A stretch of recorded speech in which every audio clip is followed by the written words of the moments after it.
On that same token, Jit, after 11 years as a business owner, what's been the biggest headache for you as a barbershop owner? A lot of people say they want to own a barbershop, Jit, but like you said, it was a struggle at first. But after 11 years, what's been one thing, couple of things that's always a headache for you as a barbershop owner?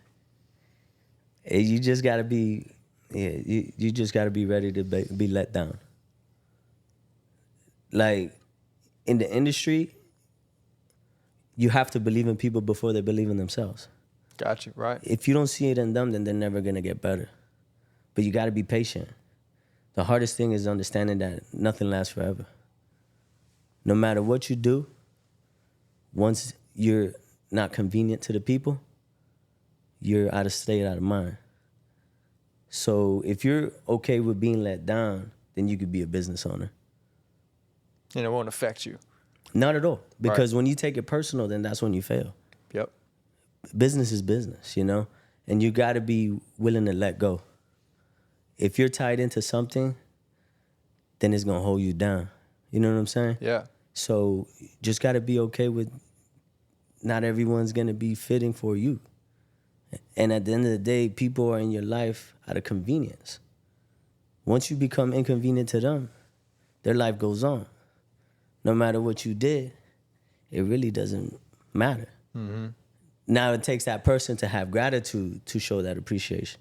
But that's something you can't teach. Some people just, survival of the fittest. And that's real life. You know what I'm saying? You got to be okay with that. Yeah. Now, if anybody, if there's another you, then you obviously would have a better life because then they treat you the way you would like to be treated because you know you. Right. But everybody is an individual. Their mindset, their heart, their compassion comes from a different household, a different, you know what I'm saying? Like the genetics, everything's different. Right. So if you're okay with being let down, then you'll be successful. I think that's important because if you're okay with being let down, you'll be successful. Because I think too many times people take their personal, who I am personally, and they mix that with business. And that's where you get mixed up because you can have your friends that now you work with, not even just barbershop, but any kind of business where you're working with your friends or your employees then become your friends.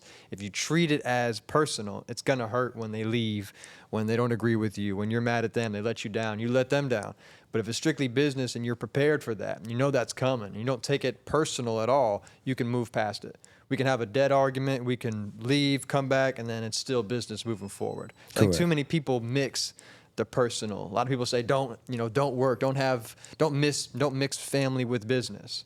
But if you go into it like Jid is saying, knowing you're gonna get let down, it's a little bit okay. Yeah, it's not as bad. Yeah, it makes complete sense to me, and that's how I'm able to kind of just love the moment. You know what I'm saying? The moment.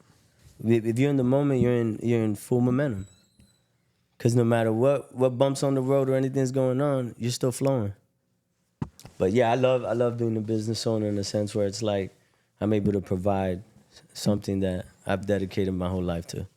I love that. I want to ask Jit, to you, is it as a barber, okay, strictly as a barber, not even just an owner of a barber shop, but as a barber, do you believe that clients shouldn't cheat on their barber, or do you not take it so personal when you got to get a haircut from somebody?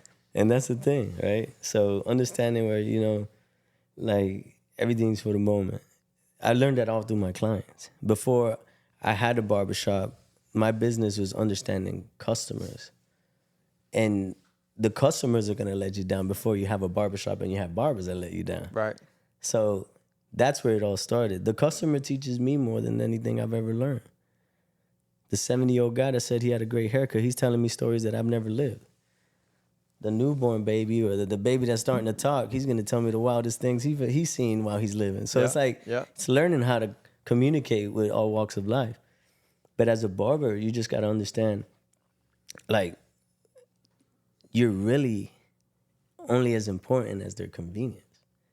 Because that guy is going to come to you and he loves your haircut and everything. But if his job switches over and now he's working nights and he can only make morning, you got to be either adjustable for him, right, or he's going to make adjustments for himself. So I never took that personal. There's some people that you do share a relationship with and your connection with your customers, But it's okay, man. I mean, it's a part of the game. Yeah. You know, like maybe he wants to switch up his haircut and you're not good at what he wants to do, and you got to be okay with it. So to me, I have a little slogan in the shop because my clients are like, "Hey, man, sorry, man, I'm gonna have to cheat on you today." Yeah. I'm like, "It's fine, bro. It ain't cheating if I'm watching." Yeah. You're still in my shop. You know what I'm saying? Pick one of these guys. Yeah, and then when it stays in the shop, it harmonizes everybody. Not only that, that same customer has a good relationship with me to where he can be like, "Hey, man, I wish that the barber would do more of this and that," and then that way it helps me show some of my, I guess, constructive criticism to my barbers to help them in those areas that they're weak in. Gotcha. So that if I'm able to have barbers that my clients could jump around and use, I feel like that's what makes me successful because I'm able to provide an establishment where we're equally as good. Yeah, and now you have a standard of the barbershop, not just you, the standout MVP, but the whole barbershop. The whole is barbershop. at this level. That's the most important thing, man. If your business is not running when you're not around, then you just got a job. You know what I'm saying? I love that.